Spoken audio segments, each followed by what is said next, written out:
देखो बच्चों, हमने ये पढ़ा था कि 2 डायमेंशनल एरे यानी बहुआयामी एरे को शुरू करना।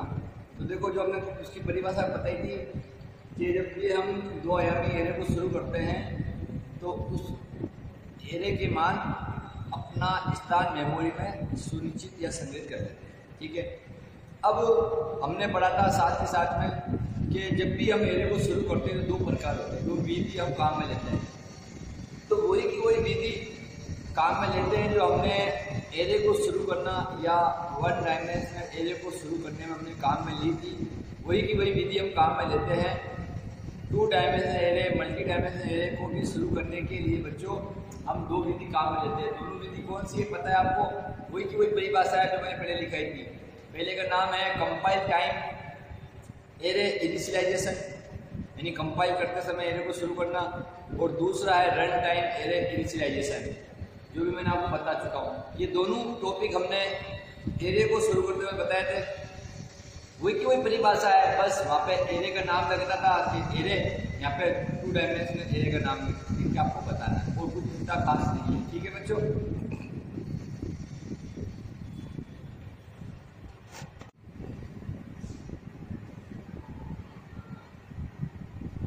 Good morning student, welcome to Maqam online classes. Students, we discussed about last topic 2 dimensional array initialization and declaration, and today we are going to learn about a simple program in 2 dimensional array। देखिए बच्चों, आज हम 2 dimensional array का एक सबसे simple सा और सबसे सरल प्रोग्राम समझेंगे। एग्जाम्स के अंदर 3 या 4 नंबर में 2 डायमेंशनल का प्रोग्राम आता है। ठीक है, और साथ ही साथ में अथवा के अंदर एक थ्योरी भी आती है कि या तो आप 4 नंबर का प्रोग्राम कंटेंट कीजिए या आप थ्योरी कीजिए, तो जो आपको अच्छा लगे उसके बेस पे आप कर लीजिए। देखो, 4 नंबर की थ्योरी में आपको 1.5 से 2 पेज लिखने पड़ते हैं बच्चों, तो उससे अच्छा यही है कि आप एक पेज के अंदर एक प्रोग्राम लर्न कर लीजिए, और प्रोग्राम जल्दी से लर्न हो जाएगा आपसे अगर आप अच्छी तरह समझेंगे तो। देखिए, मैं अच्छी तरह इजी वे में समझा रहा हूँ। जैसे मैंने आपको एरे का प्रोग्राम समझाया था, उसमें मैंने कमांड लिखी थी साथ में, इससे बताया था इसका मतलब ये होता है, इसका मतलब ये होता है। तो 2 डायमेंशनल एरे का प्रोग्राम थोड़ा बड़ा था उससे, और एक बोर्ड पे आ नहीं रहा था, इसलिए मैंने कमांड लिखी नहीं बच्चों। ठीक है, फर्स्ट साइड ये है और सेकेंड साइड ये है प्रोग्राम की।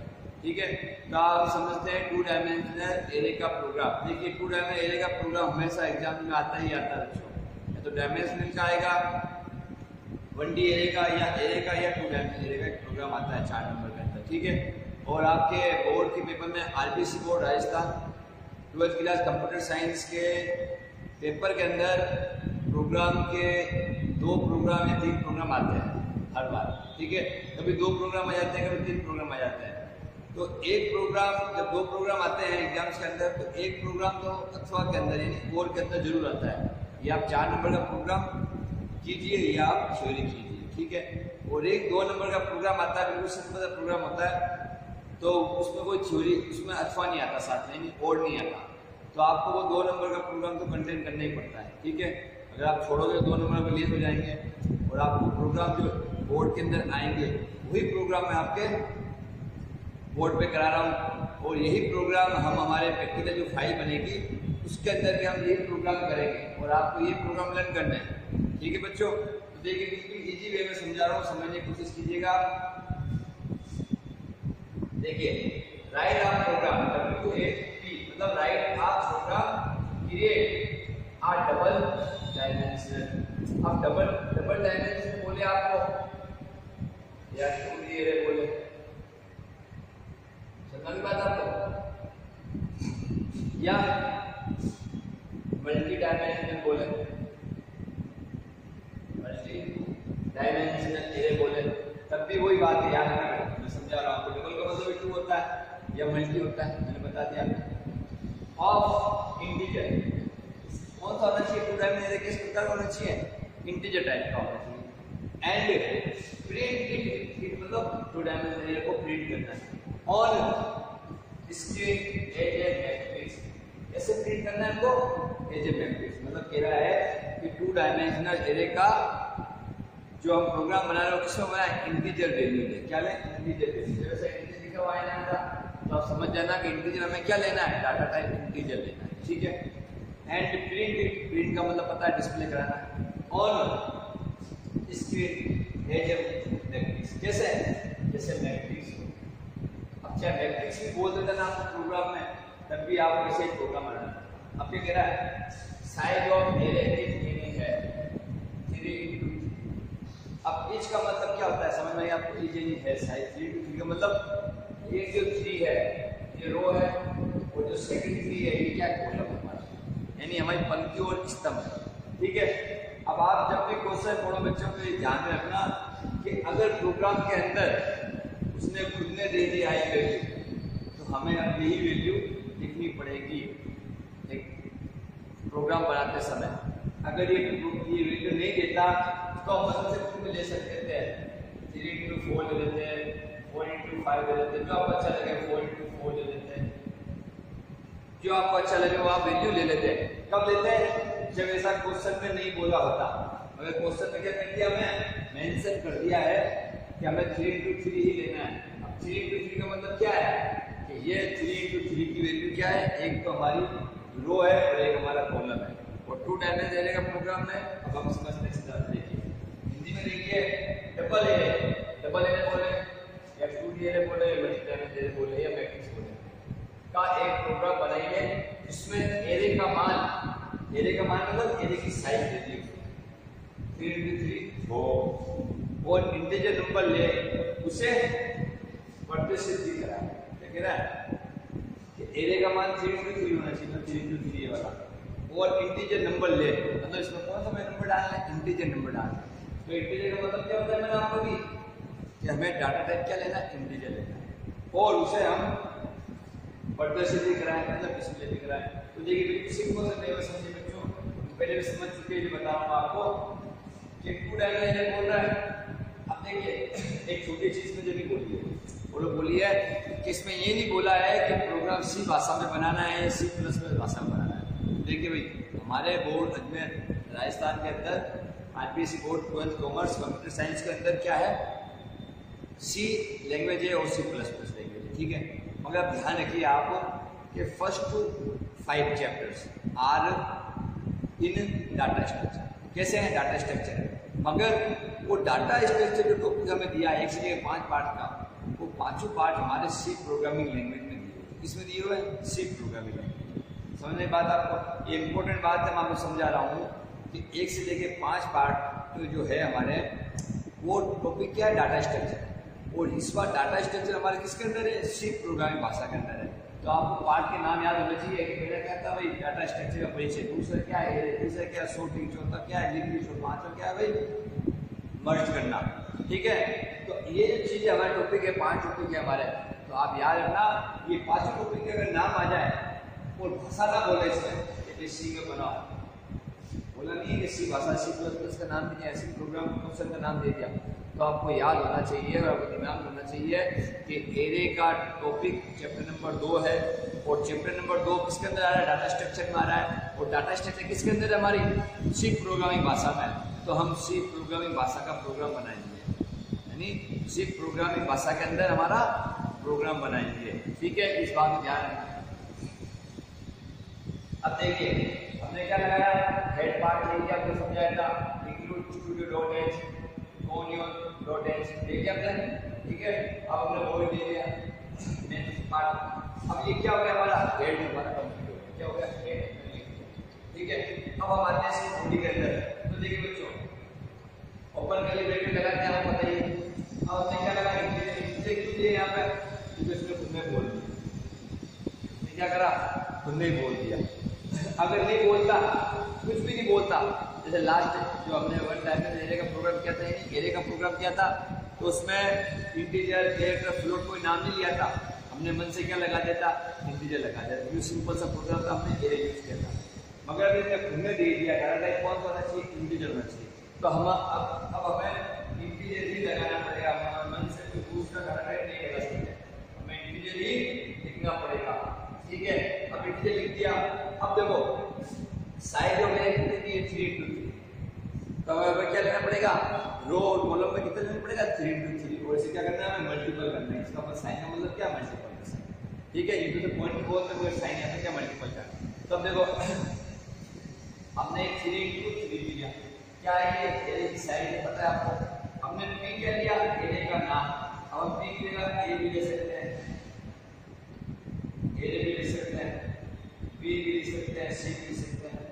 एनी नाउन हम यूज में ले सकते हैं, कोई भी नाम हम यूज में ले सकते हैं, ठीक है। क्योंकि दिया हुआ नहीं नाम हम मर्जी से कोई भी नाम ले,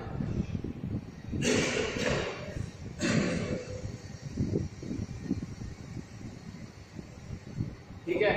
यहाँ तक समझ में आया आपको। ये हमने रो और कॉलम में दिए थे, अब हमने लगाया आई किसे देते हैं बेटा, आई देते हैं रो की वैल्यू मैनिपुलेट करने के लिए, बताया था पहले में। और हमने ये कॉलम किसे देते हैं, जे किसे दिया कॉलम की वैल्यू को इनपुट करने के लिए। एक रो के लिए एक इनपुट, दूसरे कॉलम के लिए दूसरे, समझ वाली बात। अब लगाते हैं क्लियर स्टेट लगाते हैं फंक्शन, ठीक है। पता हो गया तो क्या है इसकी यूज करते हैं, हमने पूरा 11th क्लास पूरा स्टेट क्लियर पढ़ा था, ठीक है। अब आते हैं हम क्या करते हैं, इन चीजों को हम क्या करते हैं डिस्प्ले, क्या कर रहे हैं डिस्प्ले। जैसे हमने सीखा, जैसे हमने पहले जो लास्ट प्रोग्राम पढ़ा था उसमें बताया था कि प्रिंटफ आता है।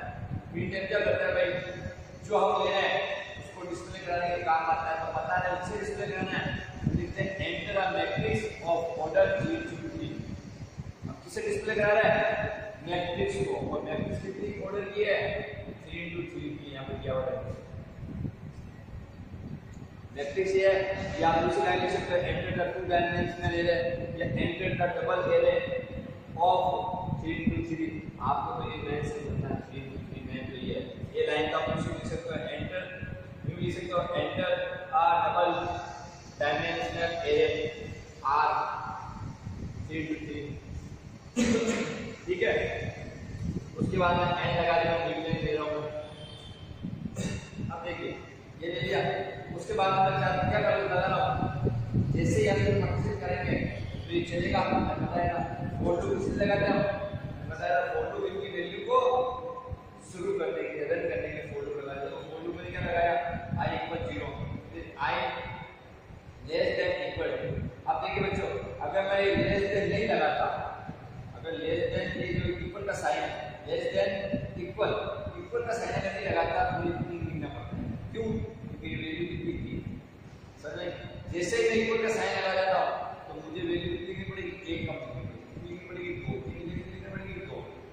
समझ बात आपको, तो मैं 2 क्यों लिया, क्योंकि मैंने यहाँ पे इक्वल का साइन लगाया, समझ। जैसे इक्वल का साइन लगाते हैं तो मैं यहाँ एक वैल्यू कम करूंगा, ठीक है। और एक वैल्यू कम क्यों करते हैं ये भी आपको बहुत अच्छी तरह समझा चुका हूँ 11th क्लास के अंदर, कि एक वैल्यू कम क्यों करते हैं, ठीक है। अब देखिए फिर लगा दिया हमने सेमीकोलन और i प्लस प्लस करेंगे, और पता है 0 से 1, 1 से 2, 2 से 3 हो जाएगा, आ जाएगा। अब देखो मैं ज़्यादा और डिटेल में एक्सप्लेन नहीं कर रहा हूँ, क्योंकि एक प्रोग्राम बनाते समय 25 से 30 मिनट का वीडियो जाता है, ठीक है बेटा। जो बच्चे देखते नहीं है, इसलिए इसे मैं जो समझाया है फिर वो नहीं समझा के, जो तुम्हें नहीं समझाया वो मैं किसी समझाऊंगा।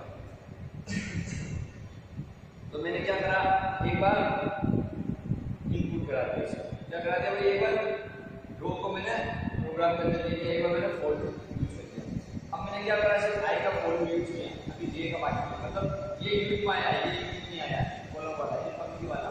तो मैं पंक्ति के लिए भी क्या करूंगा, फॉर लूप लगाऊंगा, क्या लगाऊंगा, फॉर लूप। तो देखो फॉर लूप के बाद मैंने क्या लगाया, और फिर दूसरा फॉर लूप लगाया, इसके लिए j 0 को वही दिया मैंने, j लेस देन यानी छोटा है इसमें 2 से, ठीक है, और j प्लस प्लस किस होगा आपको पता ही चलता है, प्लस प्लस, ठीक है।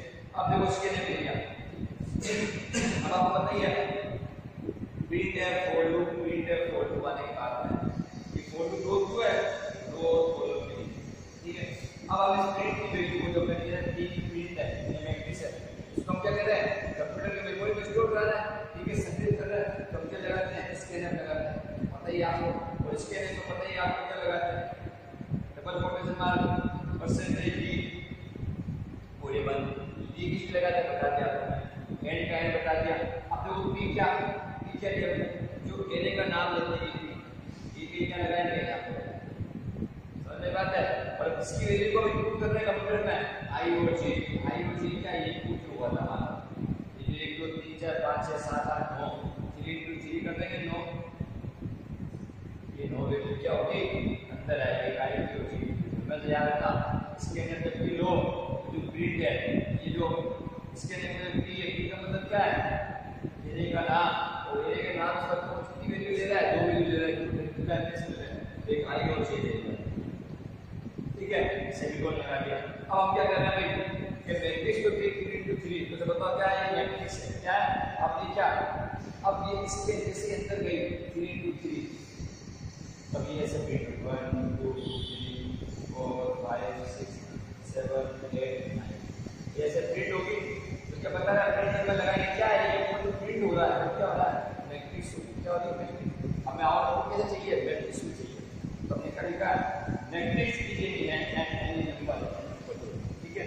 ये प्रोग्राम है था कि अब देखो सॉरी इसके लिए अपने मान लो क्या करा, ये दोनों फॉर लूप थे ना, ये दो फॉर लूप, ये फॉर लूप, ये दो फॉर लूप था, एक ये और एक ये, दोनों को मैंने क्या कर दिया क्लोज, क्या कर दिया दोनों को क्लोज कर दिया, क्लोज कर दिया, उसके बाद प्रिंट है, ठीक है। अब प्रिंट लगाया, अब मैंने वो क्या बताया था स्टार्टिंग बताया, वापस एक हल्का रिपीट कर रहा हूँ कि जब भी प्रोग्राम बनाते हैं, जब प्रोग्राम एक बार क्या होता है रीड होता है और दूसरी बार क्या होता है राइट होता है, रीड और राइट ये लिखने और पढ़ने का काम होता है, इसलिए हमें उसके लिए प्रिंट या फॉर लूप वापस लगाना पड़ता है, मैंने वो बताया था, ठीक है। अब देखिए अब वापस में क्या लगा रहा हूँ, फॉर लूप लगा रहा हूँ, क्यों, एक बार क्या हुआ फॉर लूप में रीड हुआ, दूसरी बार क्या होगा राइट होगा, लिखेंगे उसको प्रोग्राम के अंदर से आउटपुट डालेंगे, ठीक है। तो फॉर लूप सेम का सेम ओपन करली ब्रैकेट जगह नहीं बेटा नीचे लगाना था मुझे, मैं क्या लगाना है ओपन करली ब्रैकेट क्या लगाना है, इसके नीचे लगाना है फॉर लूप के नीचे, ठीक है। फिर वापस फॉर लूप में जाएंगे लिए सेम का सेम है, चेंजिंग नहीं है, और ये ओपन करली ब्रैकेट फॉर लूप के नीचे लगाना है, समझ गई बात आपको। अब उसके बाद में क्या करें प्रिंट है, अब ये प्रिंट है इंपॉर्टेंट है, क्यों इंपॉर्टेंट है क्योंकि अब हम क्या कह रहे हैं, देखो एरे के अंदर जब कोई वैल्यू आती है ना, एरे के अंदर वैल्यू ले रहे हैं तो कैसे जाएगी, अब हमें उस वैल्यू को कैसे शो करना है, हमें एरे के वैल्यू जाती है कैसे जाती है 1 2 3 4 5 6 7 ऐसे आउटपुट शो होता है, नो वैल्यू मल्टीपल करते हैं समझ नहीं। मगर अब क्या कह रहा है हमें मैट्रिक्स बनानी है, और मैट्रिक्स का मतलब क्या टेबल बनेगी बेटा, ठीक है। तो टेबल के लिए क्या करना पड़ेगा, अब इन नंबरों को जो नंबर थे हमारे 1 2 3 4 5 6 7 8 9 नंबर थे हमारे, इसको हमें कैसे कैसे रूप में डालना है, सिमिलर टू कैसे करना है table, similar to table, it look like to similar to table, ये टेबल का दिखनी चाहिए हमें। तो अब हम क्या कर रहे हैं, देखो प्रिंटफ लगा रहे हैं, परसेंटेज डी का डी लिया पता है डेसिमल के लिए, और टी का मतलब क्या होता है बेटा यहाँ पे टेप, क्या होता है टेप लिया साथ में, ठीक है बेटा। यहाँ पर हम डी ले रहे हैं क्यों, क्योंकि हमारे नंबर है डेसिमल नंबर है, ये हमें पता है, मगर यहाँ पर हमने टी क्यों लिया, टू डायमेंशनल प्रोग्राम है, क्योंकि देखो बेटा 1 2 3 जैसे चलेगी एक टेप पे क्या लगेगी इस प्रोग्राम में टेप, तो क्या होगा 4 5 6 नीचे, समझ बात। फिर जैसे 4 5 6 नीचे आए टेप लगी, और 7 8 9 ये नीचे आ, ये ऐसे ऐसे टेबल बनाने के लिए 1 2 3 रो बनाने के लिए 3 कॉलम बनाने के लिए हमें प्रिंट एफ में क्या दिया, टी का मतलब होता है टेप देना, टेप देने का मतलब ये जो नंबर है ना 1 2 3 4 5 6 9 नीचे आएगा ऐसा, ठीक है। और 3 होते हैं नीचे क्यों आएंगे, क्योंकि हमारी रो कितनी है 3 और कॉलम कितने हैं 3, समझा। जितने हम रो और कॉलम लेंगे उसके अनुसार टेप क्या करेंगे, जैसे 3 वेरिएबल चले अपना टेप देंगे, फिर 3 वेरिएबल करेंगे 1 2 3 फिर टेप देंगे, फिर 1 2 3 समझ, ये मैं क्या लिया ठीक है। और प्रिंटर में अब इसमें प्रिंटर में क्या कहा था, कैसा प्रिंटर कैसा होगा, जैसे हम उसके साथ में स्कैनर पे लिख रहे हैं, ठीक है, टेप दे रहे हैं, टेप कौन सी वैल्यू 3 और 3 6 9 वैल्यू है, ठीक है, 3 में 9 वैल्यू हो रही है, और 9 वैल्यू किसमें है, इस वाले में जो हमने स्कैनर में लिखा था, ये याद रखना। मैंने बताया लास्ट प्रिंट आउट लगाएंगे ना तो इस बार उसमें साथ में प्रिंटर के साथ में कैसी वैल्यू देंगे, क्यों, क्योंकि स्कैनर भी हो जाए होता है कि कौन सी वैल्यू आती है। अब ये मैंने क्या कर दिया, बंद कर दिया, ठीक है, एक ब्रैकेट मैंने बंद कर दिया,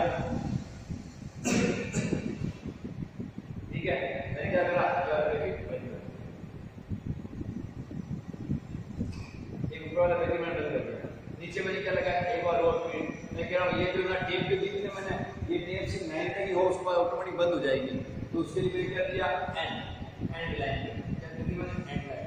और इस बार जो दूसरा वाला बैटरी था मेरा क्या हो गया बंद। आपको बैटरी पीछे लगा दे, मैंने 5 बार लगा दिया, ठीक है। अब सबसे एंड में लगाते हैं गेट पे, गेट पे लगाते हैं ताकि इसमें लगाने के गेट की वैल्यू को लेने के लिए वो ये सबसे एंड में बंद करना है, ये वाला सबसे ओपन मदर स्टार्टिंग, सबसे ओपन मदर स्टार्टिंग के अंदर ओपन कर ली ब्रैकेट, उसको यहां पे क्लोज कर लीजिए। समझ बात। अभी हमारा प्रोग्राम पूरा हो गया, 2 डायमेंशन जैसे छोटा प्रोग्राम था, ठीक है। अब उसके बाद आउटपुट में मैंने क्या बताया, आउटपुट क्या लिखोगे आप, जो हमने सबसे पहले प्रिंट कर दिया, enter the matrix of order 3 into 3, तो enter the matrix of order 3 into 3। अब जैसे हमने 3 into 3 करा, क्या करा 3 into 3, तो हमने कितनी वैल्यू आ गई हमारी 3 into 3 में, भाई मल्टीपल होगा 3 into 3, ठीक है। क्या करा नीचे प्रिंट करके करा मैट्रिक्स की है, मैट्रिक्स क्या है कौन सी बताओ, तो हम बताएंगे ये जो ऑर्डर 3 into 3 है, इसे हम कैसे शो करेंगे, बच्चों एक बार ऐसे करेंगे 1 2 3 4 5 6 7 8 9, इसे एक बार से शो करके बताएंगे। फिर जैसे वो नीचे प्रिंटर लगाएगा अपना मैट्रिक्स मतलब इतनी है, तो हमें मैट्रिक्स बनानी पड़ेगी, कितनी बनानी पड़ेगी, मैट्रिक्स बनानी पड़ेगी। तो इसकी जो इन नंबरों को हमने मैट्रिक्स बनाया ऐसे, देखो मैट्रिक्स ये लिखोगे आप, ये लिखा enter matrix of order 3 into 3 लिखा, उसके बाद आपको करना पड़ेगा 1 2 3 4 5 6 7 8 9 लिखा, 9 के बाद आप यहाँ लिखोगे, क्या लिखोगे, यहाँ लिखोगे मैट्रिक्स नीचे, मैट्रिक्स ऐसे लिखोगे, कैसे बनाओगे 1 2 3 4 5 6 7 8, यहाँ नहीं बनाओगे, यहाँ बनाओगे, नीचे बनाओगे, तो समझाने के लिए यहाँ बनाओगे, ठीक है। ठीक है, तो मैट्रिक्स से बन गई 1 2 3 4 5 6 7 बन गई, क्यों बनी, क्योंकि यहाँ प्रिंट करके क्या लगाया, नहीं लगाया। समझ बात आपको, ये किस लिए ले रहा है, टैप के लिए ले रहा है, टैप का मतलब आगे बढ़ जाना, नंबर जैसे 3 पाए वो आगे बढ़ जाएंगे, तो नीचे से नीचे आ जाएगा।